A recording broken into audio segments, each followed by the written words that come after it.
Hey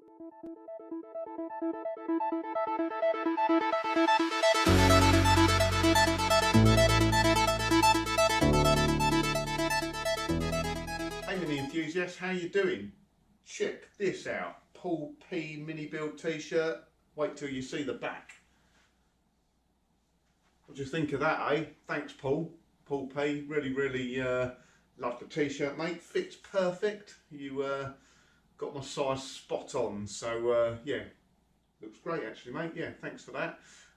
Picked that up from Paul from the recent sort of YouTube get together we've had. So this week's update, it's part 5 of Project KITT.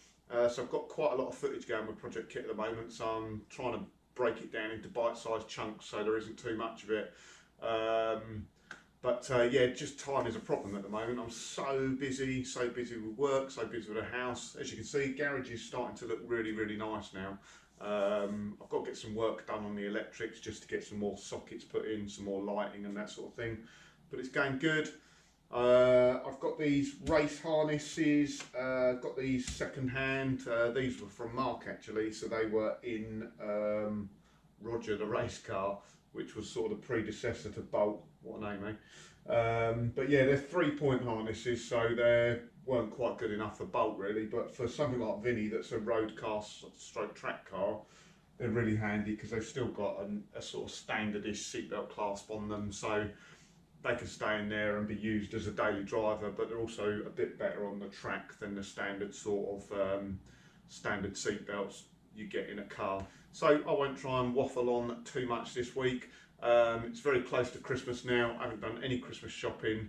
Hopefully I can do a bit of a subscriber Christmas special. Don't know, give it a go. Not many days left to go, but I'll try and get it done. So in this part 5 of Project KITT, we are replacing the offside sill this time, and we're doing the same job as we've done to the near side. So complete end machine, built up sills, inner, outer, sort of a third of the floor pan.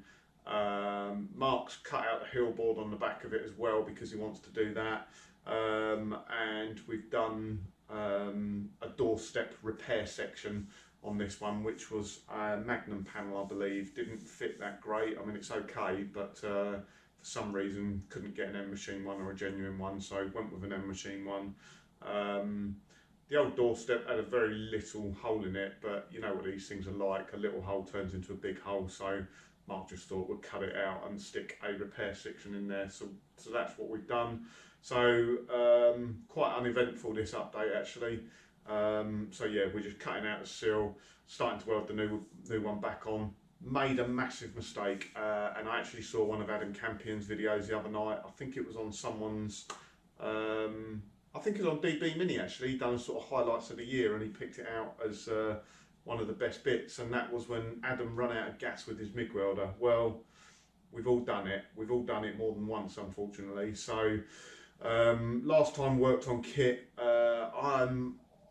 I'm sure I treble checked the gas bottle was off, and I'm sure Mark did as well. But anyway, the little gas fairies must have got in there overnight, because went down there on Sunday morning to start all the welding, and yeah, gas bottle was empty. So it was getting empty anyway, but it's gutting, you know. You got everything set up, everything ready to go, and you find the MIG welder doesn't work. So rather than sort of waste a day, what we went and did was went and got some sort of mini MIG gas bottles from Halfords and a small regulator to go on it. So we were using mini MIG gas bottles, which are about 14, 15 quid each. My God, you didn't have to go through them quickly. I think we done, so all the welding you'll see in this update, or part 5 and part 6, it took 5 mini MIG bottles, no sorry, 4. So that's sort of 60 quid for gas. And I think Mark did actually take, he's got sort of a midi sized bowl, took that down. That lasts forever, and that was 50 quid to fill up. So if you are using those little bottles, I use them. They're really not cost effective. So if you can get yourself a big gas bottle, it's definitely worth it. And yeah, lesson learned, I'm sure we will.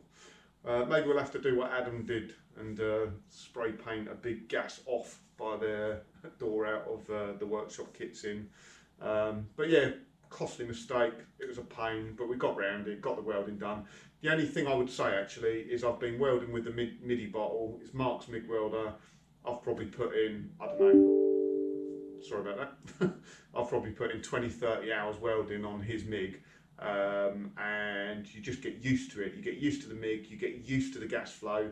And we went over to the mini bottles, and it welded okay, but every now and again, I think they just don't maintain the pressure consistently as well as one of the big bottles. So as the bottle sort of starts getting low, obviously I suppose the gas flow gets a little bit less, and it's just difficult to get really, really nice welds with it. But done okay. There was a couple of little bits we had to go back to because there wasn't enough penetration, but yeah, not one to leave a crap weld on the car. So yeah, it was all done spot on in the end, albeit a little bit more difficult to do. So hope you enjoy this week's update. There'll be another one coming very, very soon because I've already got the footage. I just need to get around to editing it. And yeah, I need to get on and get that Christmas special done. So thanks for tuning in, guys. Hope you enjoy this week's video. Cheers. Bye.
I thought I needed. Thought I needed. So I thought I needed.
was a sight for my soul.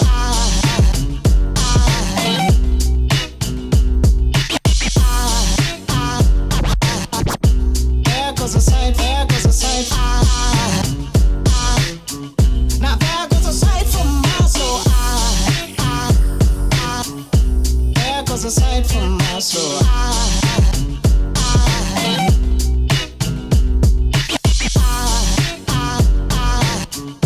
There goes a sight, there goes a sight. There goes a sight for my soul. I think a fall angel just walked by. I think a fall angel just walked by. I think a fall angel just walked by. I think a fall angel just walked by.